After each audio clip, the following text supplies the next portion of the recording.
In 2004, the citizens of Pacifica passed a parcel tax measure to create a fire assessment fund. The money in this fund was used to maintain critical fire protection services.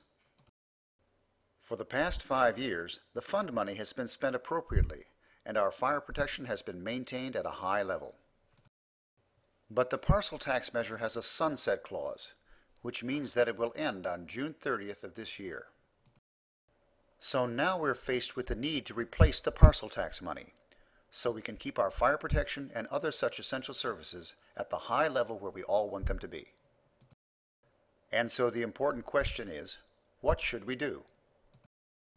To answer this critical question, a volunteer committee of Pacifica citizens representing a wide variety of views was formed to advise the City Council. After considering all the data, including a professional phone survey with hundreds of Pacificans, the committee felt that the most fair and effective method was a 1% sales tax. The City Council agreed, and the sales tax proposal, called Measure D, will be on the ballot on the special state election of May 19th.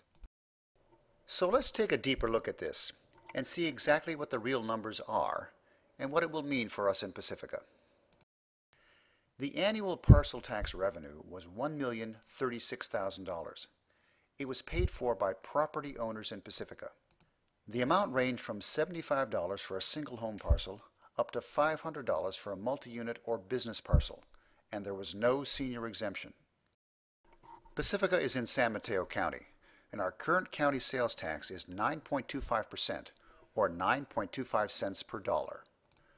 Of this, the City of Pacifica gets 1%, or 1 cent per dollar of sales. Over the past 3 years, the total amount of this 1% revenue has averaged $1,150,000. Therefore, another 1% tax on top of this would likely produce enough money to cover the lost parcel tax revenue and maintain essential services. And by law, all this money would go to our city. The state would never be able to take any of it. So what would this new tax cost you, a resident of Pacifica? And the answer, of course, is it depends.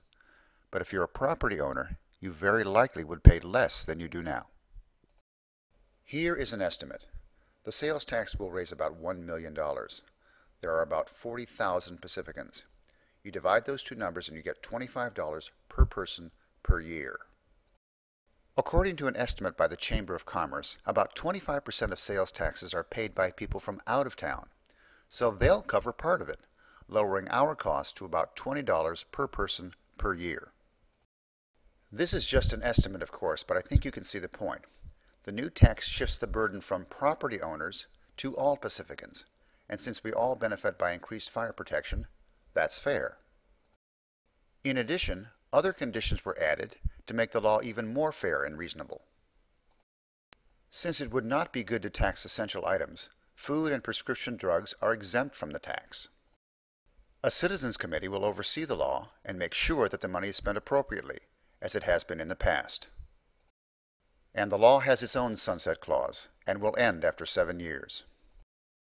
So let's summarize the main points of Measure D. First and foremost, it maintains essential city services.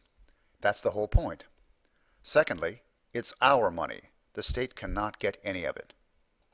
Third, the average cost is less than $20 per person per year, which is lower than property owners are paying now, and food and prescription drugs are exempt. And finally, it has citizen oversight and a sunset clause. Measure D is a tax, and we all know that no one really likes taxes. But as responsible citizens, we also know that some taxes are needed, and this one is. These are difficult economic times, and because of the state's financial situation, much less money is coming down now to the cities. Many cities around the state, including such highly developed cities as San Jose and West Sacramento, are passing laws similar to Measure D. Pacifica is a special place with a strong sense of community and the common good. We ask you to join us and thousands of other Pacificans in voting yes on Measure D.